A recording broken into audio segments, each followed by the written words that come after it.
Como nós vimos, né? Essa diarreia ela pode levar a um grande número de internação. E agora vamos começar conversando sobre as principais causas de diarreia aguda. O mais comum de todas as diarreias, seja em criança ou em adulto, né? São infecções.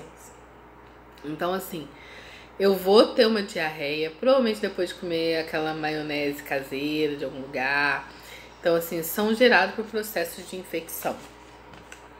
E na criança, né, destacando essa situação da diarreia aguda, na criança, 74% das diarreias agudas são causadas por vírus. E aí, muitas vezes, a gente não sabe dizer qual vírus é. A gente vê os sintomas, a gente percebe que é causado por vírus, mas a gente não sabe dizer qual vírus é. E por isso a gente fala virose. Porque para mim saber qual vírus é, eu teria que pegar uma amostra dessas fezes, olhar no microscópio e ver qual é o vírus. Então, muitas vezes a gente determina como uma virose, que é um conjunto de diferentes tipos de vírus que podem causar diarreia. 20% são bactérias e 6% são os parasitas. Então, assim, a maior parte, como a gente conversou, vai ser através da virose, que acaba sendo comum naquela época do ano, que é o verão, né? Então, é muito comum. Essas imagens que eu coloquei ficou parecendo só uma observação aqui pra gente rir um pouquinho.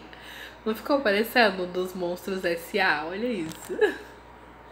Quem tem criança em casa sabe que filme que eu tô falando.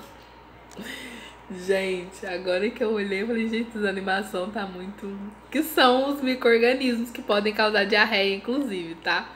Mas como eu peguei em forma de desenho, aí tá parecendo que são monstrinhos, tipo do Monstro S.A.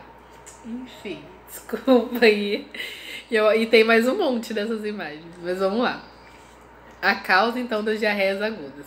Os principais causadores, então, são componentes que são vistos apenas em microscópio, que são os micróbios, né? E aí eles podem ser as bactérias, os vírus, os fungos e os parasitas.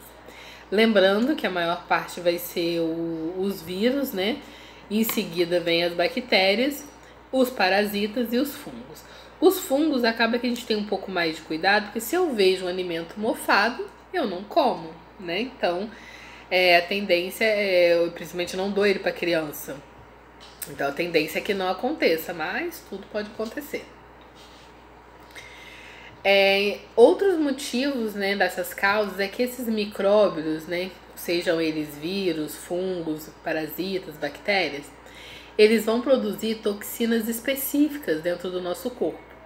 Então, normalmente eu vou adquirir eles pela minha boca, né? A criança que toca em tudo, põe a mão na boca, pá, entrou algum micróbio. Chega lá no meu estômago, no meu intestino, ele começa a se reproduzir. E aí ele vai produzir toxinas específicas para ele, né? Que ele precisa nesse momento de reprodução. Aí essas toxinas que vão alterar o funcionamento do meu intestino, que vai fazer com que o meu intestino ele diminua essa absorção de líquido, acelere e estimule a perda.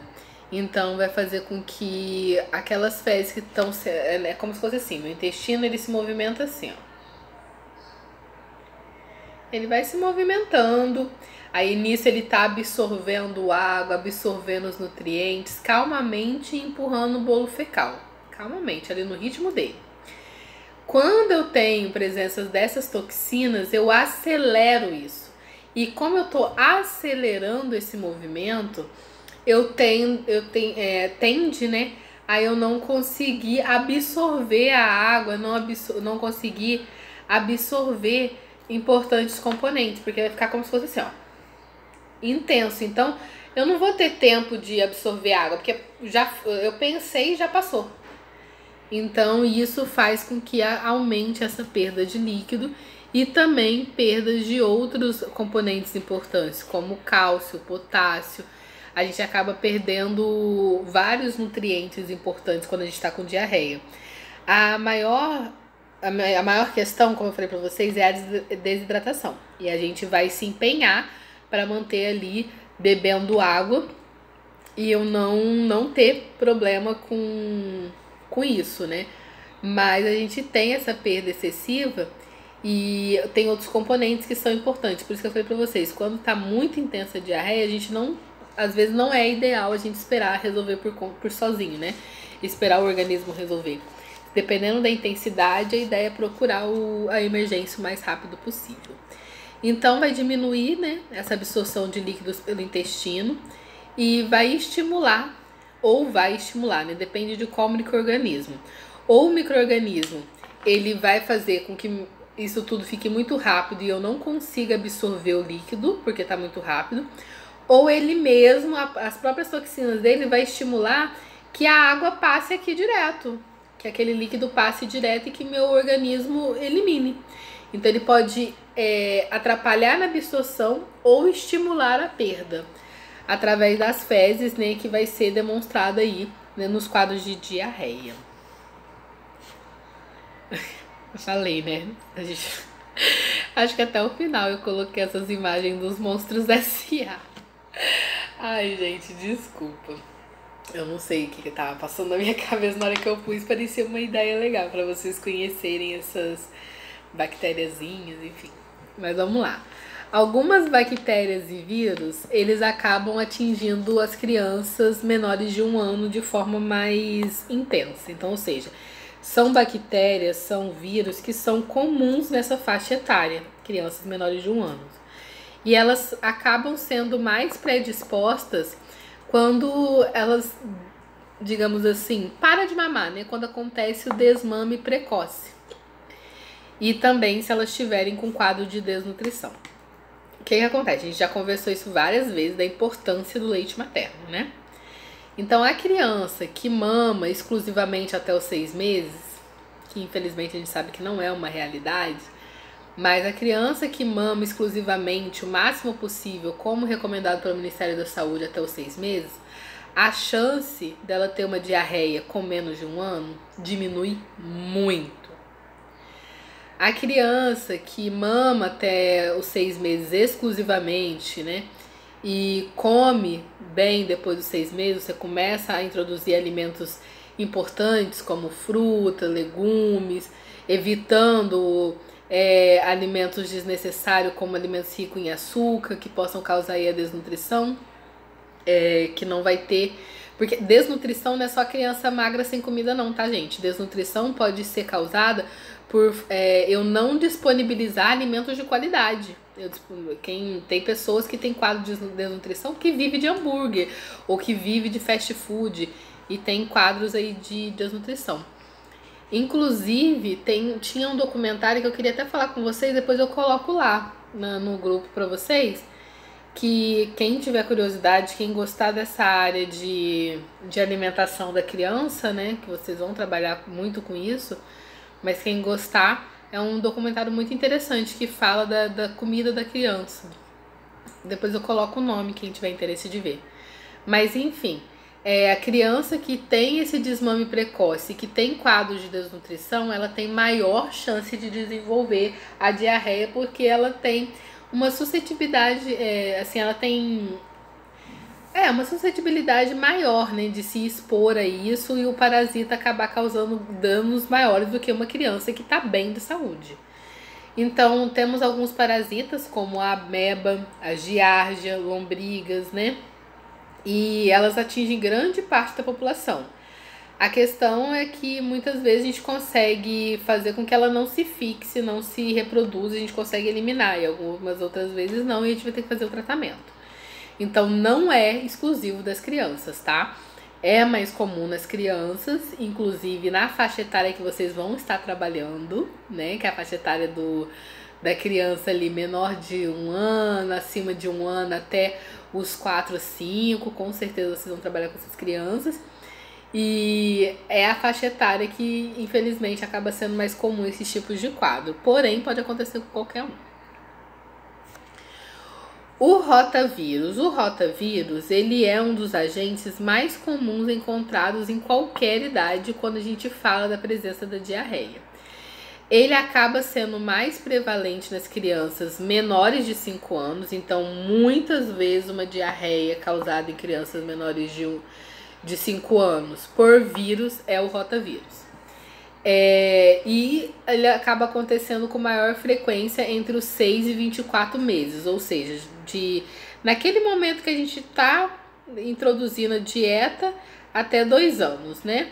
Então, nesse período, assim, teve uma diarreia que parece ser uma virose, grande chance de ser o rotavírus. Então, assim, muitos médicos já têm aquele traquejo de reverter o problema, porque tem grande chance de ser o rotavírus.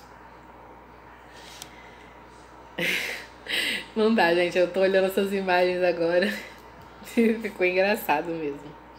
Mas, enfim, a transmissão da diarreia, ela ocorre predominantemente pelo contato de pessoa a pessoa. E também pode acontecer por secreção respiratória, contato com os brinquedos, superfície contaminada, que acaba sendo mais comum para criança. Porque essa criança de 6 a 24 meses, por exemplo, é a criança que está engatinhando, colocando tudo na boca, andando no chão, pega os brinquedos que caem no chão. Então, assim, ela vai estar em contato direto com superfícies contaminadas. E o importante, eu dentro da minha creche, é não deixar uma superfície contaminada, gerar nesse processo de limpeza, ser eficiente, para a criança não ter aí essa situação de ter uma superfície contaminada em que ela entra em contato. E aí entra, né, a funcionalidade dos profissionais da limpeza, né, dos serviços gerais, que vai auxiliar nesse processo de evitar que as superfícies fiquem contaminadas, que os brinquedos fiquem contaminados. E aí cada escola trabalha de um jeito, tá? Tem alguns locais que a organização e limpeza das prateleiras vocês ajudam, porque vai ter que limpar os brinquedos específicos e tudo mais. E tem ai meu Deus, fugiu o nome. Tem escolas que não. Tudo é do profissional dos serviços gerais. Opa, pra frente.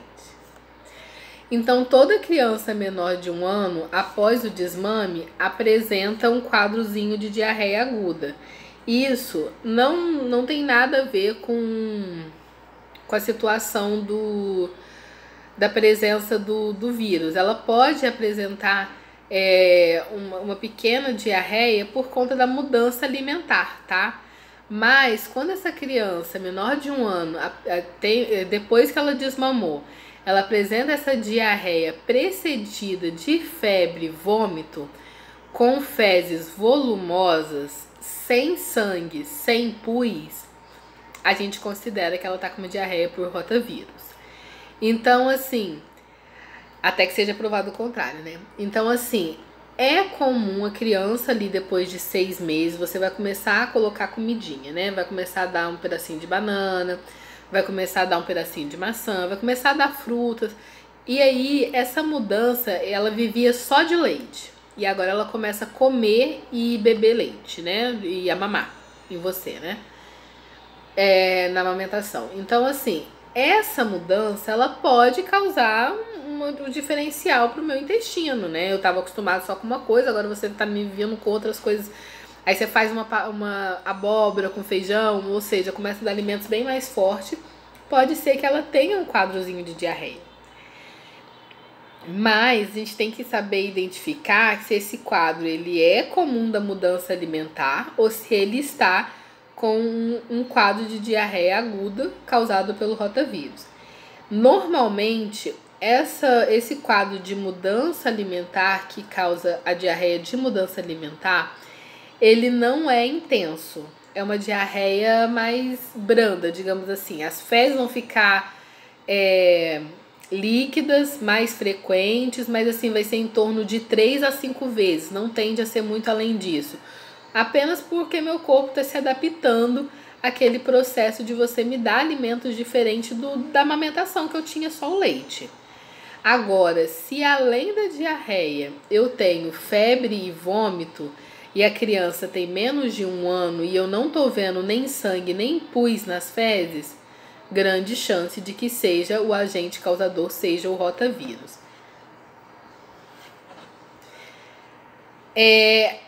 Uma coisa que a gente precisa ter muita atenção. A diarreia, ela causa perda de líquido, certo? Então ela faz com que o meu corpo não tenha água suficiente para funcionar, para desempenhar funções básicas, funções importantes, funções adequadas para o meu dia a dia. Então, com a diarreia, eu preciso aumentar a oferta de água. A criança acima de 6 meses, ela já bebe aguinha no copinho. Se a criança está com diarreia, se eu dou esse copinho 3 vezes ao dia, eu vou passar a dar esse copinho 5, 4, tudo depende de como está a intensidade dessa diarreia. Mas é importante eu aumentar essa oferta de água, porque eu perco muita água. E a água é muito importante para a função do nosso organismo como um todo. Não só para o intestino, ela é importante para tudo, para a reprodução da célula, para o funcionamento do pulmão, para o meu sangue, ela é importante para tudo. Então, o quadro, né, de se eu não reponho essa água e eu tô perdendo muita água, esse quadro de diarreia, ele pode ser muito danoso para os meus rins, principalmente. Porque todos os órgãos, né, eles dependem muito de água, mas aí, no caso, os rins são os que mais sofrem. Eles são os primeiros a entrar meio que em colapso se eu não fizer essa reposição de líquido por conta da perda de líquido que eu tô tendo. E dependendo da intensidade dessa perda de líquido, eu posso ocasionar danos graves. Então, assim, eu posso levar até mesmo a insuficiência renal aguda, que já é uma doença, que eu vou fazer com que meu rim comece a falhar. Então, eu preciso ficar muito atenta. Tanto se você tiver dentro da sua casa uma situação de diarreia com você, com seu marido, com seus filhos, com sua mãe, você tiver um quadro de diarreia, para essa questão da reposição de líquido, em idoso também, principalmente, tá? Que a insuficiência renal ela pode acontecer. Mas quando eu tô falando da criança lá na creche, também preciso ter essa atenção para repor a água, para que eu não leve a um quadro mais grave, como, por exemplo, a falha dos rins, né? Eu vou pausar o vídeo aqui para ele não ficar muito grande.